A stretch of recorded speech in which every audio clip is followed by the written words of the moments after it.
on the air. Welcome to Talking Peace with the Western New York Peace Center, being produced here at Think Twice Radio in the home of the future.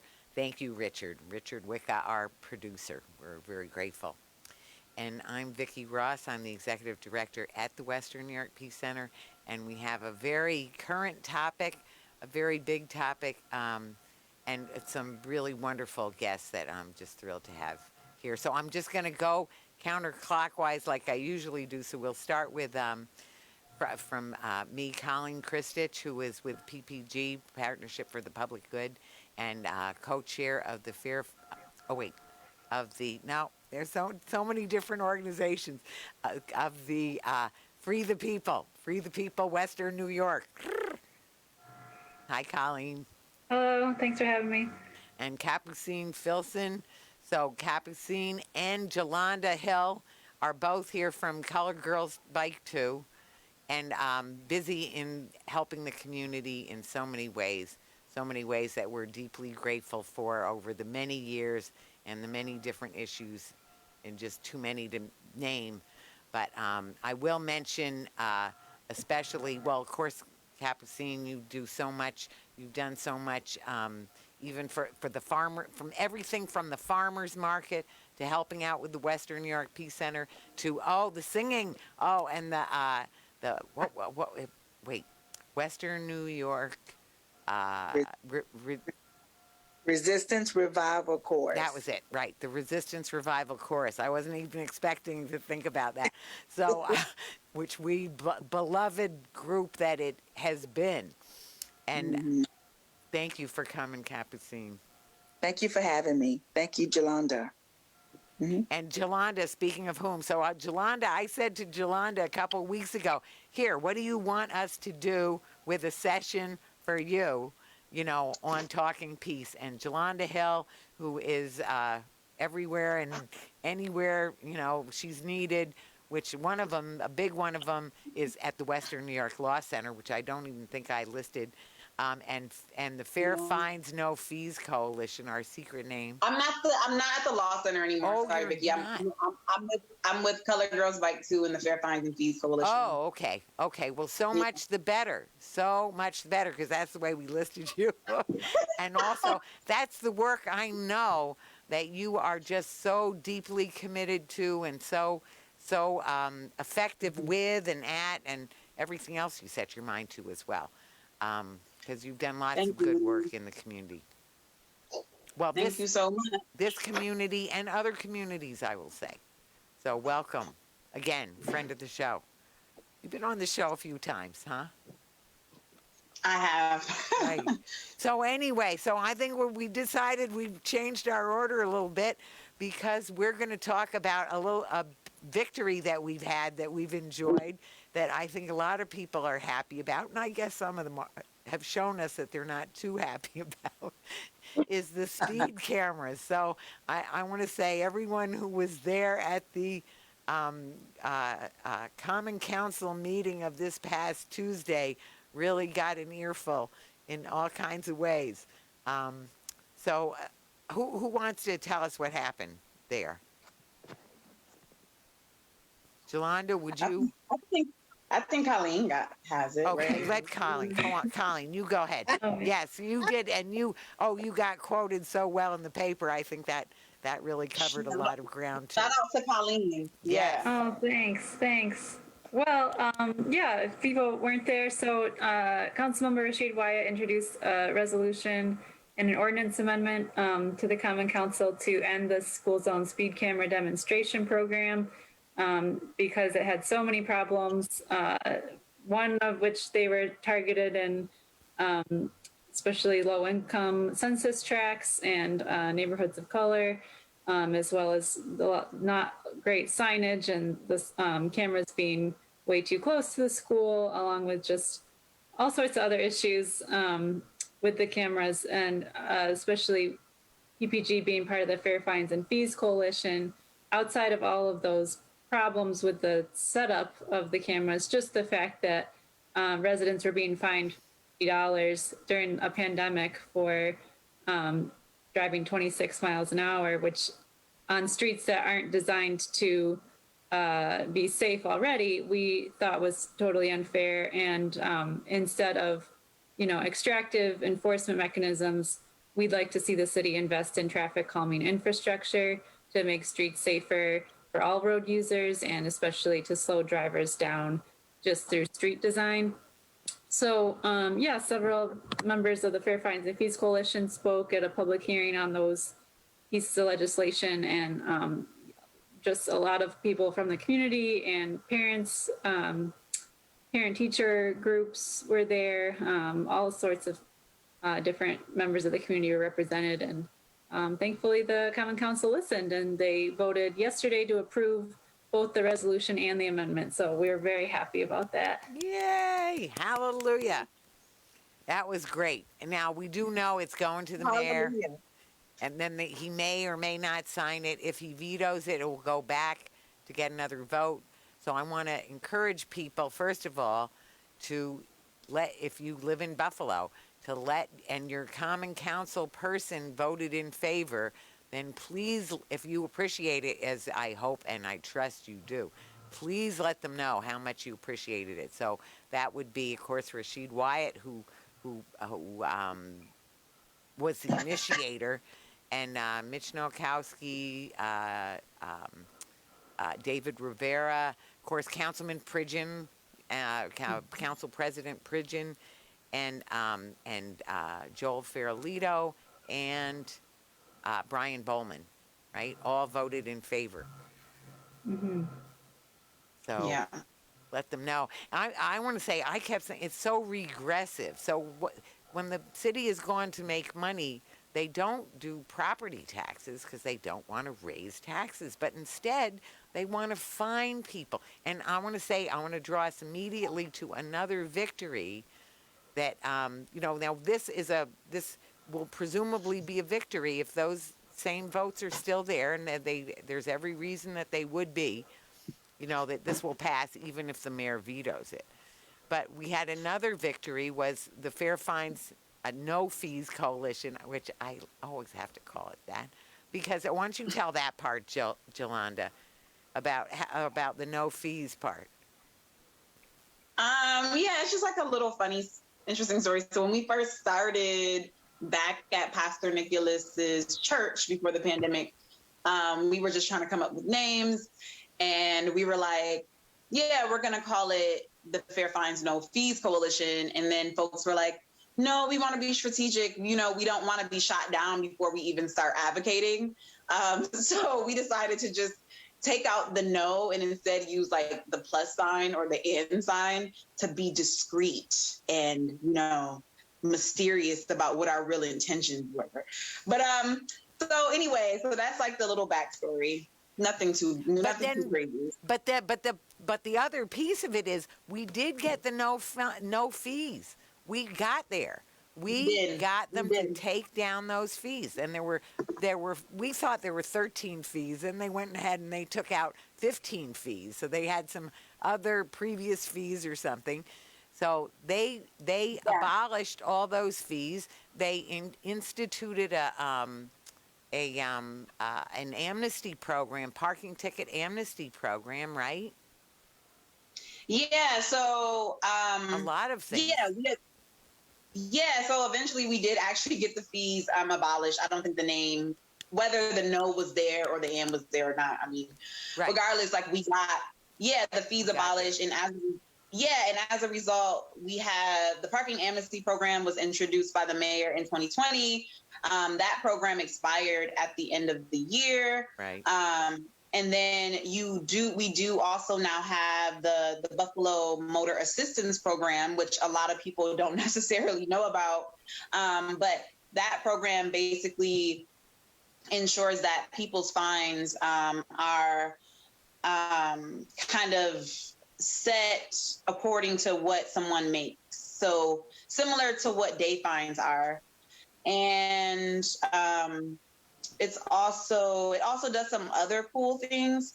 But so shout out to the mayor for that, but still a lot more work needs to be done around advocacy and like letting the people know that the program exists. So that came out of it. And yeah, we got fix-it tickets as a result of some of the work that we were doing around, fair fines and fees. And then stop receipts came out of that work too. But I do want to shout out to India, the Partnership for the Public Good, Open Buffalo, and all of the people that kind of set the stage for some of those things to happen. Because like the fix-it tickets and the stop receipts wouldn't have happened if, the folks that came before us wasn't already advocating for those things. It just so happened that like during the time that we were doing our advocacy, the mayor was, and because of like George Floyd and all these different things happening, the mayor was more willing to kind of give the people like what we've been demanding for years. Well, so I feel like the Fair Fines No Fees Coalition, first of all, includes so many groups that, certainly Partnership for the Public Good, the Western New York Peace Center, the Western New York Law Center, the Lincoln Memorial United Methodist Church, and Pastor Nicholas, who, so there's, Open Buffalo is part of it, I think. Who else? And of course, Colored Girls Bike too. And just there's, help me with some of the other members. And there's Voice Buffalo. Yeah, Voice Buffalo. Free the people, right? Free the people, Western New York. You have Citizens Action. Citizen Action. Yep.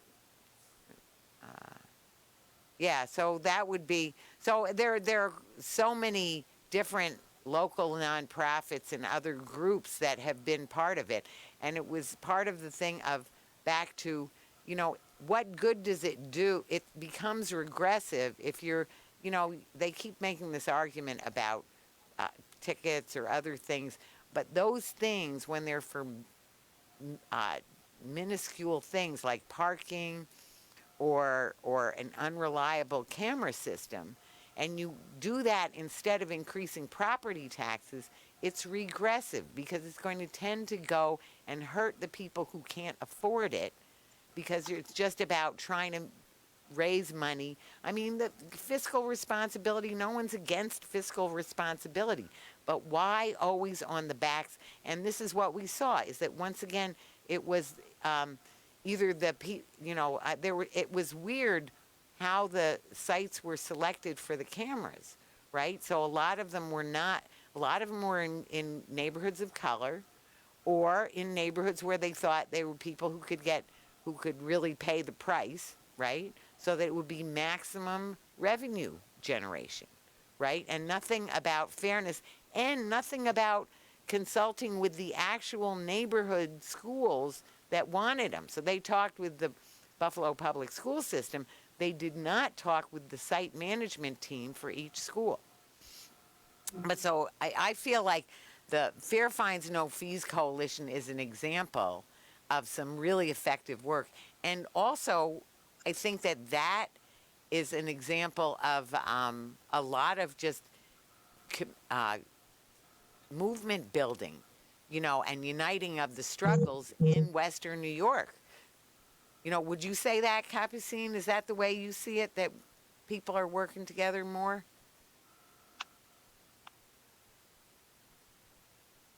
Oops, you're on mute.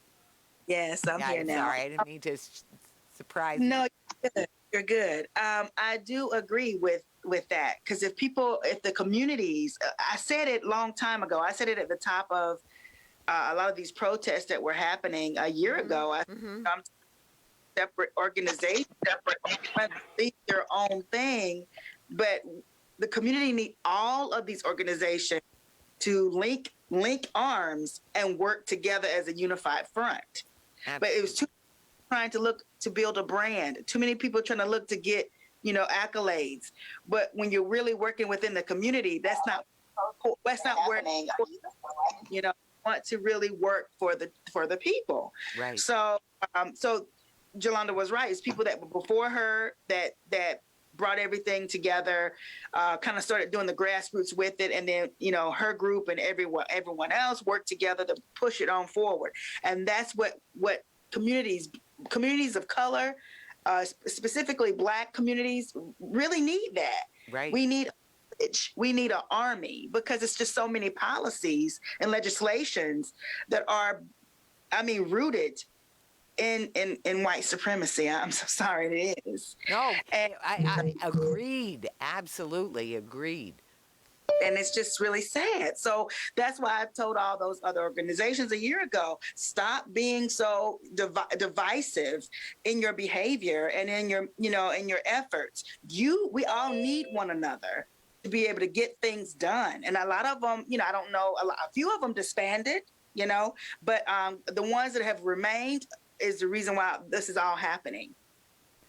So it certainly is. And it's been, well, I think remained, or just, I know we've always been working on Unite the Struggles. So right. It's just, so also our issues are connected. And I'm going to say racism is so pervasive, and it's in, as you said, it's in so many policies.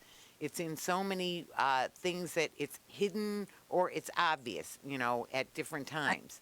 But, but the net result is obvious, is for sure, right. and just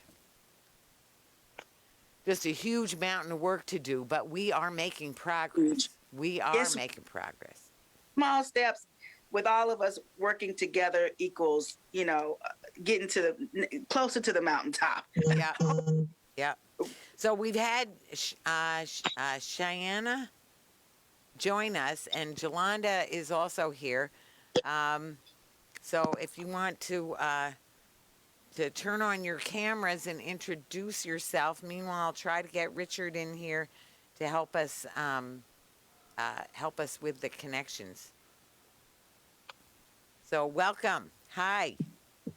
Hello. How are you? Okay, I was gonna say no pressure because I know Shayna's with the babies tonight. So yeah. Okay, she's there. Hi, Shayna. So tell us a little about yourself. We know you're part of Colored Girls Bike too, so welcome. Yes, thank you. Yes, I am a part of Colored Girls Bike too, but I also run a nonprofit, starting our Mommy Village, doula lactation and postpartum services. Wow, great. So I service community mamas in Buffalo. That is excellent. That is so important. Actually, we should hook you up with Deidre Emmel, who is our office manager and coordinator. Do you know her? Yes. Oh, good. Of course you do. Of course you do. If you're doing that work, you must know her. It is a small world here in Buffalo. That's why it should be so easy to collaborate and unite the struggles, right? Mm-hmm. It's coming. Don't you give up. Oh, we'll never give up. Are you kidding? Never. Yeah, never, ever. Things change and move, but we're still, onward, andare. Yeah, we keep right on moving. So let's move on from that into mobility justice. Now, that's one of the things you wanted to talk about, and I'm very interested in that. And I want to say, especially as somebody who had a sister my sister was in a wheelchair all her life. So, mobility justice comes in all kinds of ways. So let's talk about mobility justice. Why don't any of you, start with how do you see mobility justice? What do we need for that? So the work, I can start. So the work around mobility justice, it comes from this idea that the needs of Black and Brown people and those who are often excluded and marginalized, like those with disabilities, those with various gender identities, those who are often left behind in kind of public decision making, centering them at the core of the work so that way we can kind of move toward communities that are designed with the people in mind and not the other way around. So when we think, for example, like when we think about buses, not only thinking about the buses, but thinking about the identities of the people that use the buses, right? Mm-hmm. And then when we talk about how we design our streets, thinking about the culture and the communities that kind of surround those streets and use those streets. The streets are living things. We like to think of them as just being cement with paint on them, but it's where people, have build memories and, play with each other and connect with each other and talk to each other.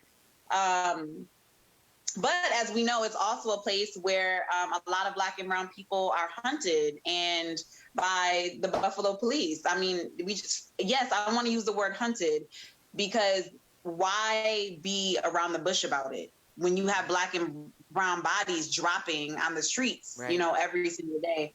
Right. So mobility justice centers the identities of the people who are often left behind when it comes to kind of creating policy to make our lives better. And it makes the discussion about transportation more accessible to the people who rely on this transportation the most. How can I put this? Whose relationship to transportation is so controversial, so emotional. It puts them at the center, and it gives people an opportunity to understand transportation and connect to it and approach it in a different way. Because oftentimes when you think about transportation, it's very disconnected from the community. Because oftentimes you have so many different levels of government. You have federal, you have state, you have county, you have city. And just imagine trying to fight back, fight a system like that. I mean, because it's so confusing, mm-hmm. I guess, and mm-hmm. convoluted.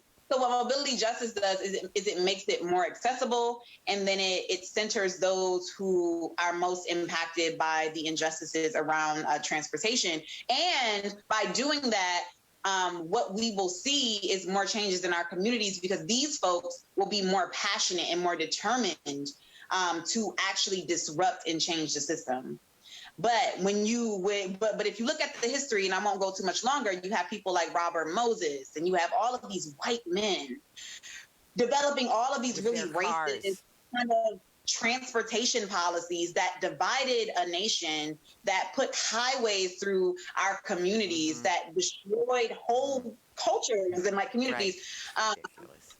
And now what we can't do is rely on these same people to make things better. So that's what mobility justice is. It's huge. It's so important. And it's a part of just justice, of real justice. When you think about Buffalo, where 33% of households do not have a vehicle, right? And then we have a crappy, and I want to say terrible public transportation system where, fine if you just go downtown and of course focus to downtown, fine if you're just going downtown and then coming back on your regular work, that's 9 to 5. Anybody else, you're out of luck. And weekends, evenings, nothing happening. Terrible schedule. No shelters for people in a Buffalo winter. It's just not made for people. It's not made to, in a just way. It is made, and continues to go in that way of, abandoning routes that are needed, not looking to people's needs, not looking to people's comforts for the people who depend on it the most. And here we are in a situation where we want to emphasize public transportation, where it will help us with our other issues with environmental justice when we're having climate catastrophe, right? And so I feel like it's so important, and it's so important to the health of the community, like you said, that people, that first of all, you don't have all the traffic stops that have led to, how many of the killings have been based on traffic stops? And they're all traffic So, stops in communities of color. I mean, you have Sandra Bland, Right. you have Philando Castile, Right. you have now Dwayne, excuse me, Right. I'm saying it's Dante Wright.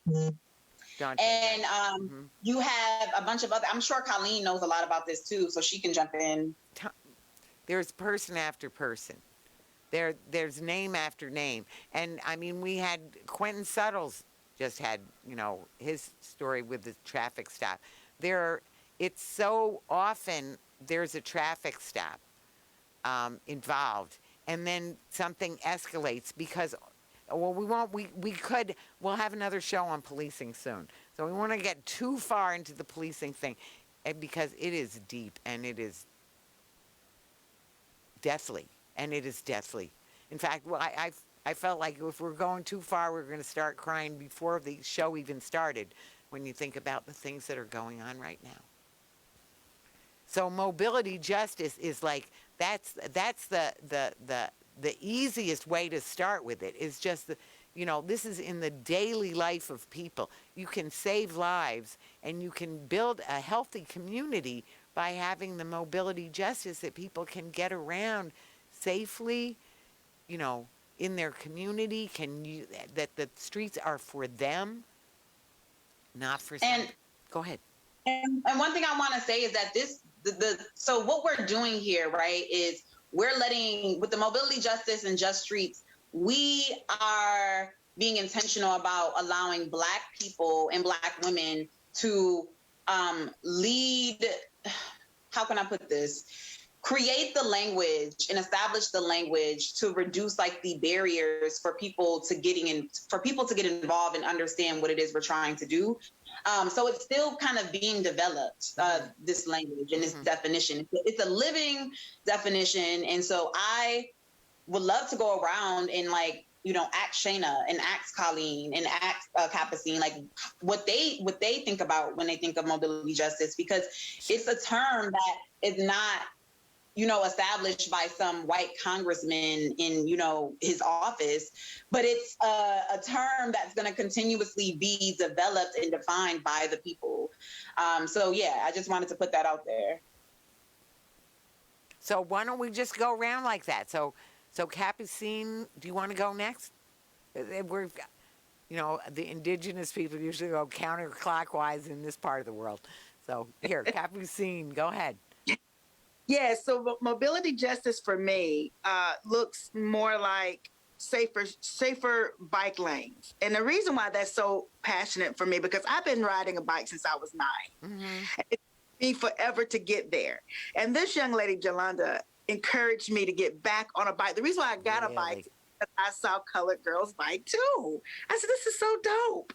So I got on a bike, I got in touch with her, and I rode on her first, to me, it was my first bike event where I rode with her.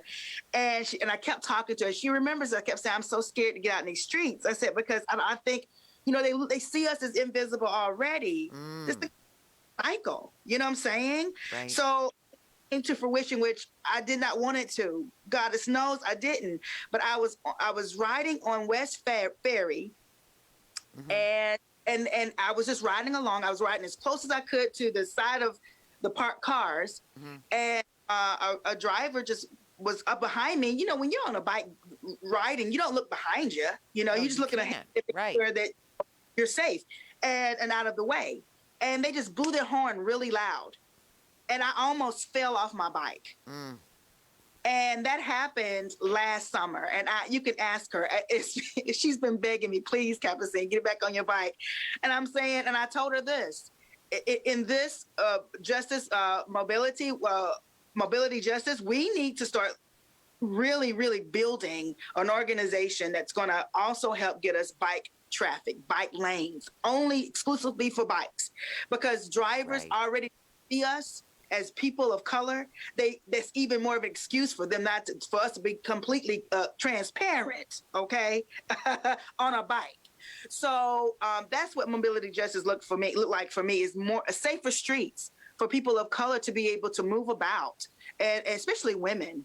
It's a Black woman that was in her early 60s, very healthy. She got struck by a moving vehicle, right, and they left her there to die. Not here in Buffalo, but I think somewhere in Maryland. And that's terrifying. Her parents, her family or children are still looking for the murderer, and it's things like that that goes through my mind every day. And then when that happened to me, I thought, who could do that? Who would want to startle someone on their bike? Right. Right. So that's what it looks like for me. It's more safer streets and bike lanes that's just for bike traffic, not integrated with vehicle traffic. Mm-hmm. Mm-hmm. Thank you. Yeah, so important, so critical, and so obvious, that it needs to happen. Colleen, what's your vision of mobility justice?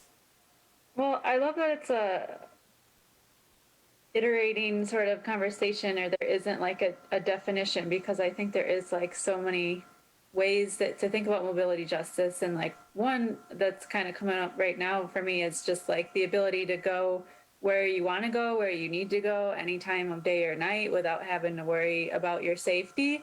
And I don't think there's any woman in America who does that right now, because it's just so many times we're told, and also have lived experiences of the street not being a safe place for a single woman or a gender nonconforming person to be, just in general. But also, when we think about like who is creating these spaces, I love what Jalonda was saying, like who's designing this and who's saying this is how the street's going to be, and this neighborhood can have all of this infrastructure, and it's going to have these bike lanes and all this nice stuff, and then other neighborhoods are just totally disinvested in completely. It's just an intersection of all of these, oppressions and racism in design that we do see that affects everyone. So I'm kind of thinking about it in multiple ways right now of just, just like physically being able to get around your city and get to where you need to go for work or school or, childcare or whatever. And then also just the freedom and independence to be able to go where you want to go, whenever you want to go there, and to just be able to have a voice in the decision making and how your city is structured and right. your neighborhood looks like, because we just don't have that right now. It's just we inherit, what we're given, and there's not a real clear way to like take it back. So I just love all of the conversation that's coming up, and it's all still new ideas to me. So I love learning from Jalonda and other folks who just have a lot more background knowledge on this topic. So what about you, Shayna? Thanks, Colleen. So what's your vision of mobility justice? Well, for me, obviously piggybacking off of what's already been said, sure, the safety is most important. I never want to feel like I have a target on my back just because I'm Black or I'm on my bike. And unfortunately, the way that the world is right now, you pray profusely when you leave. But another dynamic is I travel by bike with my entire family. Wow. So my littles are usually with me. There's really no safe space for them. And I'm very thankful and confident that, I am teaching them as much as I can to keep them safe. But there is no spaces. Like we roam all over Buffalo. Like we're all over the place. And there are certain areas in Buffalo that I would love to see bike lanes, because I think it's really important that we don't restrict ourselves. We don't always use the bus. We don't always use the train. I want to be able to safely bike everywhere in Buffalo with my kids. So mobility justice to me, I don't even want a car. I'll be honest. I've driven for a long time and I'm not like excited to get another one. So You can call me poor, broke, whatever you want to. Y'all crazy on a bike and car, and I choose a bike because I actually prefer it. So, to me, I think that it should just come down to however people want to travel, they should be able to. And it's just not always safe. I'm out there every day. Well, what I'd say. It's like a secret passion for me in a funny sort of a way, which means I didn't have a car. I got my license at 21. I didn't have a car for more than half of my adult life. I did not have a car. I was very happy using public transportation. I moved at different places. I lived in different places in the country and even in the world without a car, and I was always able to figure out how to do that.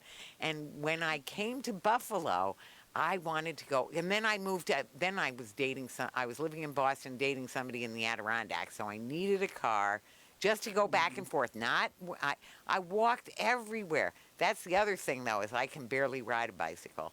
I'm not safe on a bicycle. Because my sister, and I think it's because my sister was in a wheelchair, so I'd be pushing a wheelchair for one thing. And also, I think I didn't like wheels, really. You know what I mean? So I liked walking. I liked being on my feet. So I walked and walked. I'd put on thousands. I used to count I make sure that my sneakers would go for thousands of miles.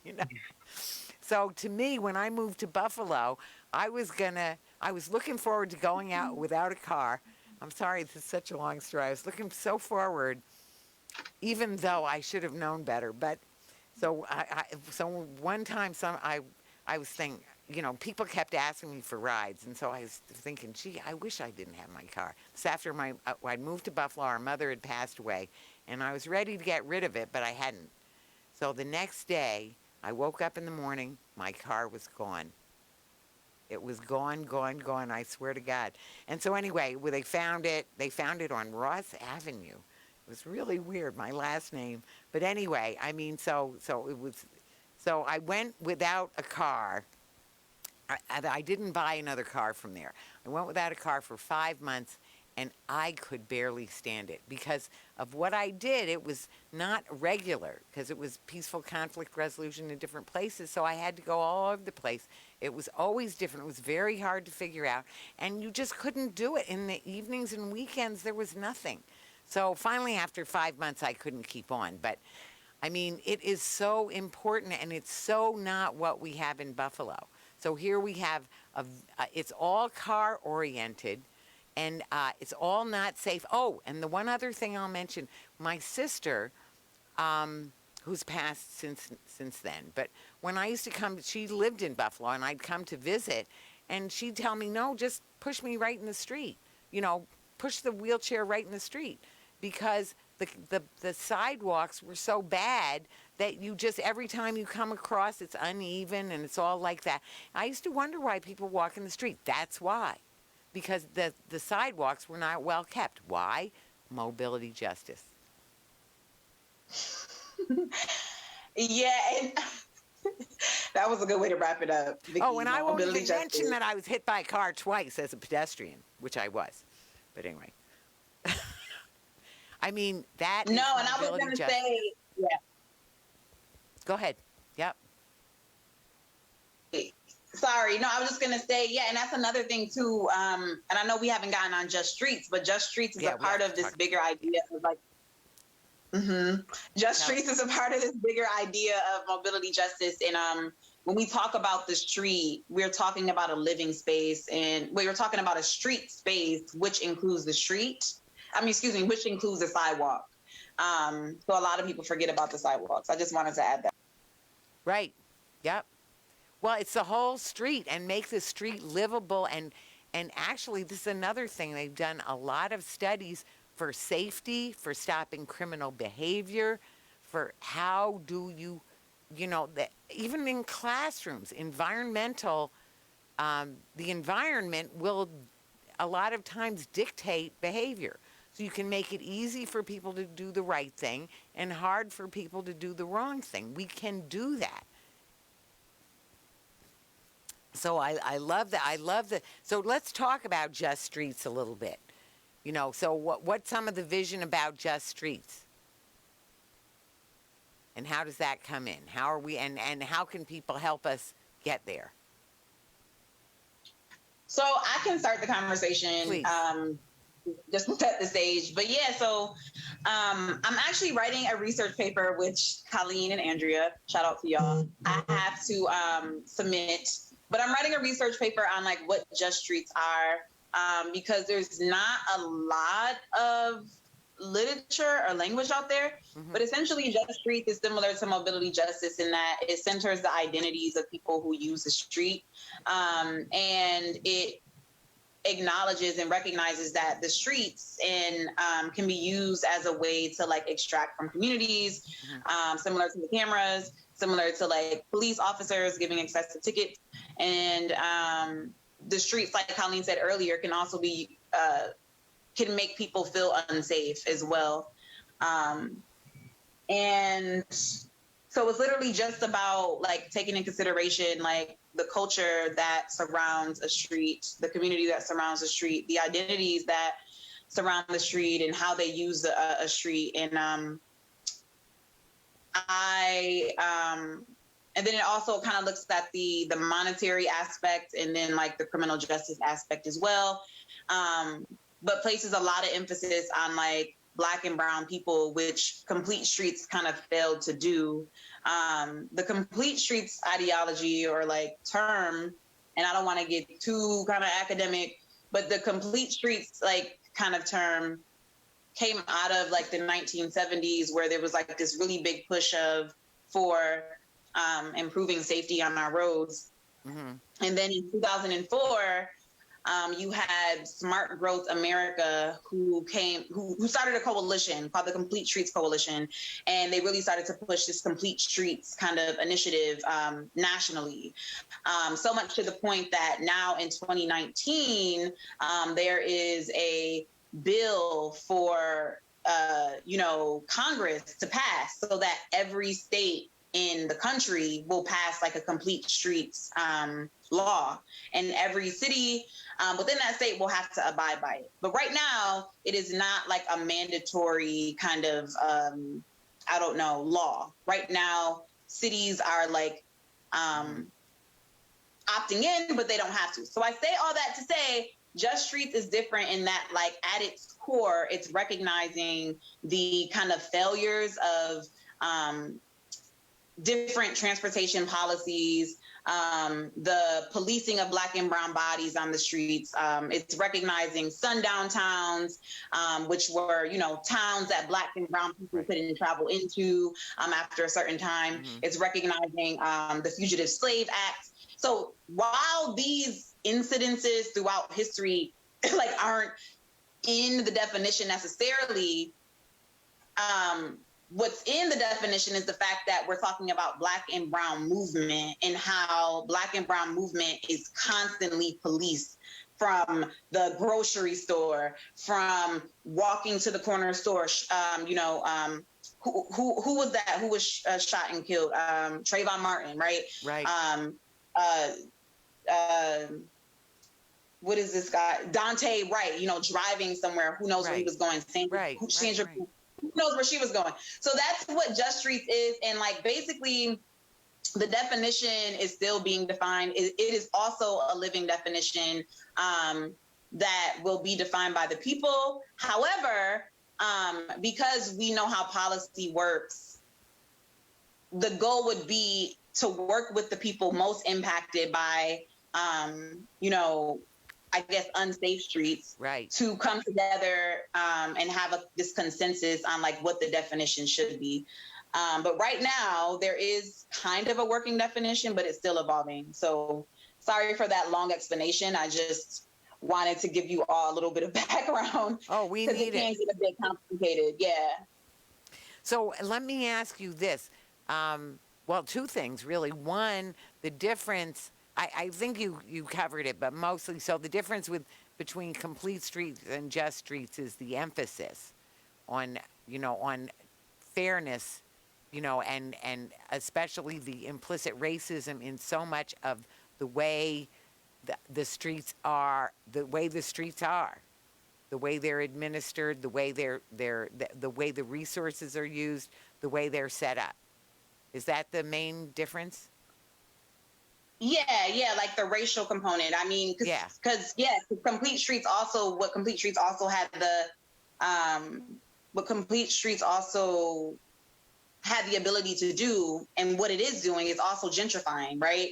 Right. So, because when you think about bike lanes, you think about Complete Streets, you think about displacement of Black and brown bodies. So Just Streets is anti-gentrification, and Just Streets looks at how we can keep people in place, how we can keep money in people's pockets, how we can invest in our communities and not displace people in our communities. So that's the difference. So now what's the thing the mayor had? What was that called? Isn't there one? Didn't he have some kind of a streets thing that was not? Colleen, I think, knows a little bit about this, so I'm not taking up. Colleen, do you know? Or am I wrong?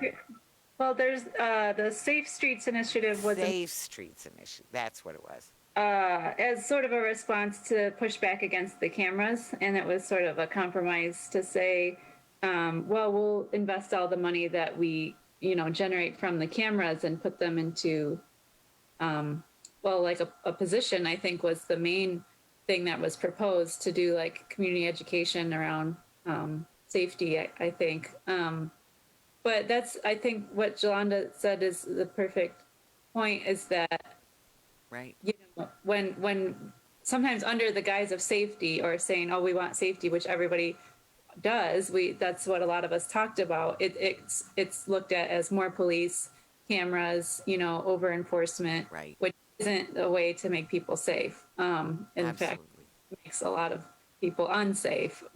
So tying safety or infrastructure to extraction and enforcement is just backwards, and it doesn't make anybody safe, especially when there are solutions out there that do create safety without punishing people, or without increasing police presence and increasing police interactions, or taking money out of people's pockets. And I feel like that was a lot of all the various ways that streets can be made safe, like infrastructure. So it's about safety as real security for people, real safety, because that is not safety. That is the opposite of safety, actually, because of the racism that is rampant in the police department. And one of the things, I mean, as we're just hearing, as we're or hearing, reading, or seeing in the Chauvin trial, when the police are defending murder right in a courtroom, just defending murder right in the courtroom, then you see how sad and bad. Now, part of it is they're probably paying their witnesses in some kind of way, but so I guess you can find. But we already know that that police started off as slave patrols, slave catchers, and that's what they. Yeah, so the racism is so deep in there, and also belief in violence. When use of force. It happened all the time. They'd say, oh, yeah, de-escalation, we cover that in use of force. No, you don't. No, you don't cover it in use of force. You're covering use of force. You're just saying, when do I get to use force? Oh, after you talk to them for a minute. Oh, well, no. So I want to say safety means real security for the community, where people's needs are met, people are comfortable, people are not in fear. That's where safety comes. So anyway, thank you for clearing that up about what that was. I knew there was something like that. Now, so when we think of, back to the mobility justice and safe and just streets. So when we think about those, it's sort of like, let's move it into what can people do to help us move us along in those initiatives. So maybe we'll go around and this time counterclockwise. So we'll go to, at least the way it looks, counterclockwise. Sometimes there's a mirror thing that happens with screens. But I'm going to say, let's go to Jalonda first, and then Capucine, Shayna, and Colleen. What are you thinking? I was going to say I didn't have to start, but I can start. Yeah, please do. Yeah. What people can do is Yeah. the question. Yeah, to So, improve mobility justice and get more just streets. so I think that the removal of the cameras, because the mayor will not veto it, I'm speaking that into existence. So I think the removal of the cameras is a great example. What the people can do is, reach out to your common council members, work together, listen in as much as you can, because we know people's capacity are limited, Sure. especially the people who are most impacted.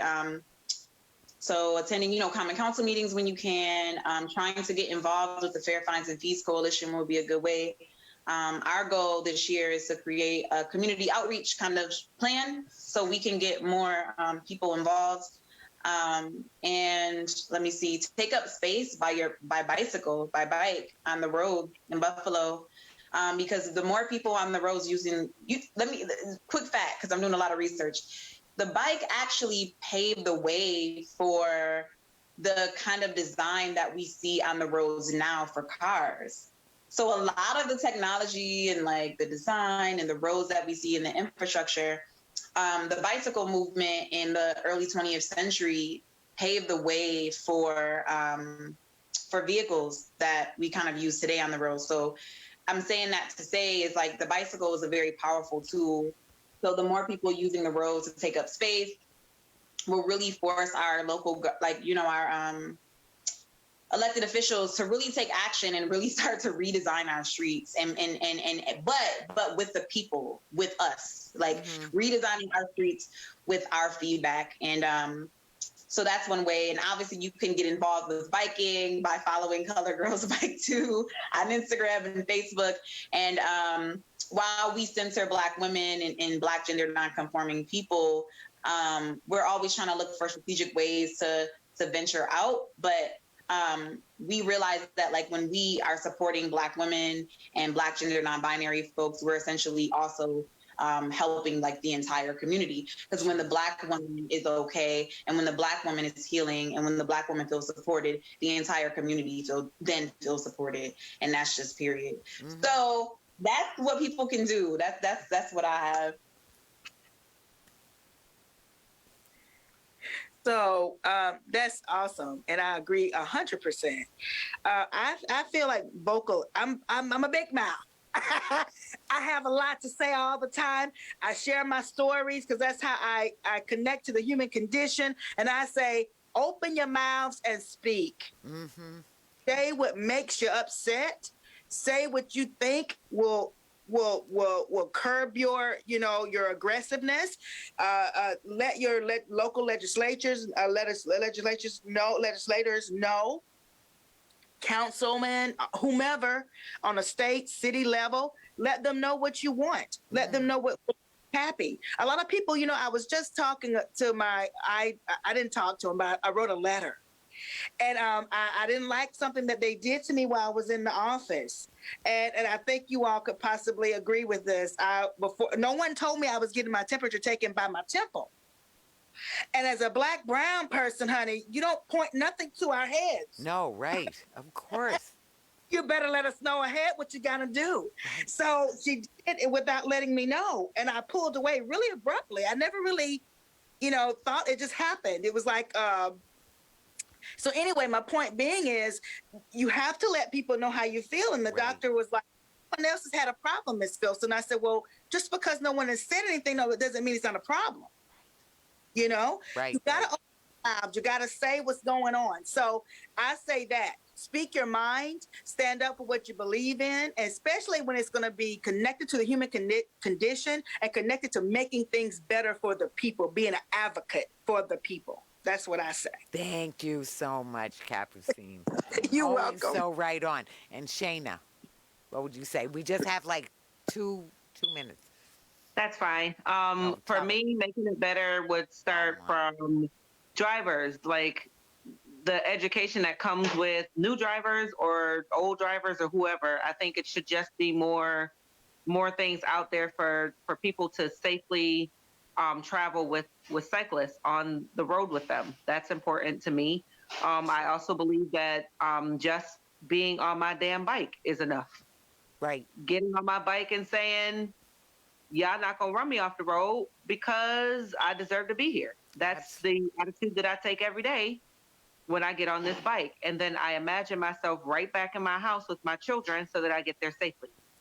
You know, Wonderful. just Yep. not backing down from riding my bike. That's a statement. Thank you so much. Yep. Taking up that space. Exactly. Thank you so much. And Colleen, last thought.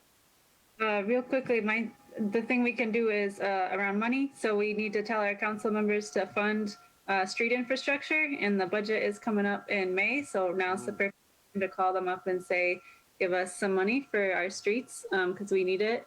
And also, Color Girls Bike too. They have a donate a bike program, and they have a Cash App, and they have other ways to give them money. So you can send them. I tried to look it up real quick. The Cash App, handle. So maybe Jalonda can share it, or we can put It's it. just Color Girls Bike too. Yeah, Colored they'll Girls Bike. find it. They'll find it Okay. on Colored Girls Bike too. Wonderful. Thank you for bringing that up too. All of those important things to do. Well, I want to say it's been so great to be here with you, and we've been talking peace, and together we are talking peace in truth and love. Thank you all so much. Big hugs and Thank love you to all. you. Shout out to the Fair Fines and Fees Coalition, Color Girls Bike 2, Colleen, everybody who joined the call today, and everybody who has done all the great work thus far to get us where we are today. So shout out to y'all. And thank Yes. you, Vicki, for inviting me. Oh, Yeah. Thank you all so much. Big hugs and love to everybody. Absolutely. We're going to get there. We are one whole Yes, big we are. community, and we are going to have our just streets, just mobility justice, and every other kind of justice. Yes.